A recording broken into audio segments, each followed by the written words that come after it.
Well, so great to be speaking to the Fab Three. We have Bossy Bet, Jeff O'Keefe, and Jane Olver. And they've delivered the paper at this ACR Seeds of Change conference entitled The Hidden Mirror, Sexual Orientation and Gender Identities in Agriculture. Hello to you all. Jane, if I can come to you first, this is described as groundbreaking research and there's been very little done in this space. What are we talking about? That's true. So what we're talking about is when we talk about gender in agriculture, it's so often we just end up talking about women in agriculture, or we start talking about women and men in a heterosexual relationship as a family union. And we wanted to go a bit further and unpack what do we mean when we talk about gender in ag, and who are we leaving behind? And so we really wanted to do some work on unpacking that gender binary. And so we started looking at the sexual and gender minorities who are involved in agriculture but so marginalised in so many policies, programs. And so we really want to start a conversation at this conference to say, how do we address this? So Jeff, you're nodding vigorously there. Yes. Why did you want to do this research? I think, we kind of attended a few different gender conferences in agriculture, particularly through the CGIAR system. And there was a comment from one of the EU donors about what is the point of gender research in agriculture. And the EU representative said the point of agricultural research is to hold up a mirror to society and kind of outline and look at the power relationships which allow people to produce food sustainably and better their lives. And I was thinking about that metaphor, and what are we looking at when we see that mirror? Are we seeing the full gamut of sexual and gender identities? And if we're not, is there a problem with that? And we think there is, because we think we can be more inclusive in our approaches and be more and bring some intersectionality into our work. Yeah. Bossy, what's important to you about this research and this work? As an Australia Awards alumni, we did set up a Women in Leadership Network, and we were looking at gender and social inclusion, where we reaffirm on human rights and work with people with disability, work with women, and sexual and gender minority groups are not an exception. And so based on that, when I joined ACR, with that interest, I joined the ACR Gender Committee in an observer role because of my interest in the wide gender spectrum. And so I think there is a gap that needs to be addressed when it comes to including sexual and gender minority groups in agricultural research for development. Well, let's talk about the gap. Jane, do you want to give us an example? And you wrote a great paper and you talked about Betsy and Josie going off to the market. Yes, so what we found is we actually went out to the field to ask for people's case studies about this very thing, and we got radio silence. People couldn't think of case studies or provide us with case studies. So actually, Betsy was made up, but even though it was a fictional story, it's a true reality of people's lives all over the world. And so many people are marginalised and don't feel that they can actually access services if they can't be frank about their own identity. And so in that story, they pretended or didn't challenge people who assumed they were sisters.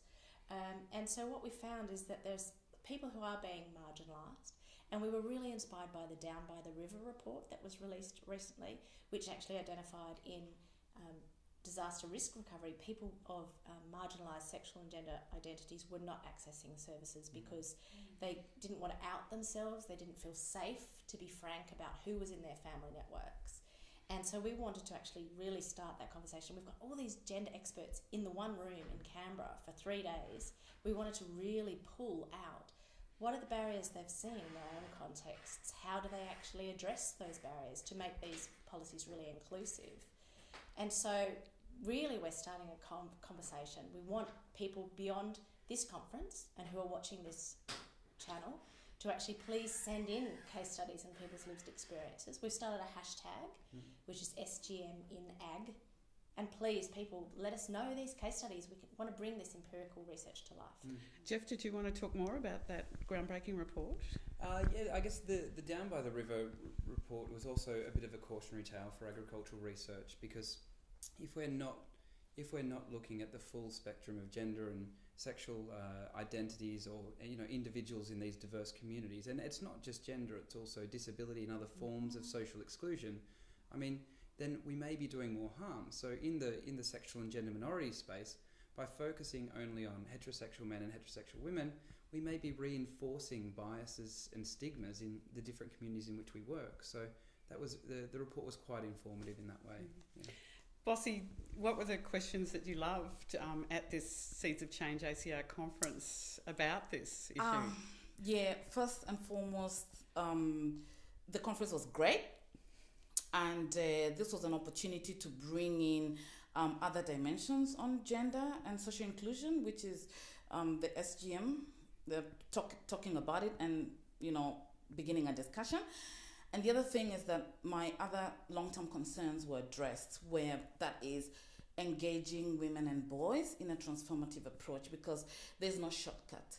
So once we engage women and boys in this conversation and the discussion, then we begin to see change in women empowerment in economic enterprises and that. So there's no shortcut. For long-term and sustainability, that's the way to go. So this paper that you've given, it's been quite groundbreaking in itself, Jane. Yeah, I think that's right, and we were thrilled with the attendance on the day. People who wanted to really engage with this issue and this gap and find solutions collectively. And the other thing that's been fabulous is the leadership of these two from ACR, who've really been pushing this agenda and opening up this space to talk about these issues, has been wonderful. It's been such a joy to collaborate together. Did you both want to say something about your ACR and your role? Yeah, and also, this collaboration was very serendipitous. We all came into this piece of research from very unusual places. I think I actually met Jane at a cocktail function in Canberra for architects, and we just struck. What a very Canberra story! It's very Canberra, isn't it? And we just struck up a conversation around sexual and gender minorities in Jane's work and my own interest too.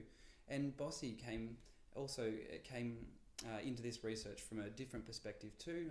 Being Kenyan and then thinking about the sexual and gender minorities in her home context back in Kenya as well. So it's been such a fruitful collaboration, and we've all learnt so much. So yeah, it's been great. And Bossy, just finally from you agree? It's been a really fantastic collaboration. You love this work? Oh, it's great. It's an eye opener, and I think we need to embrace all groups.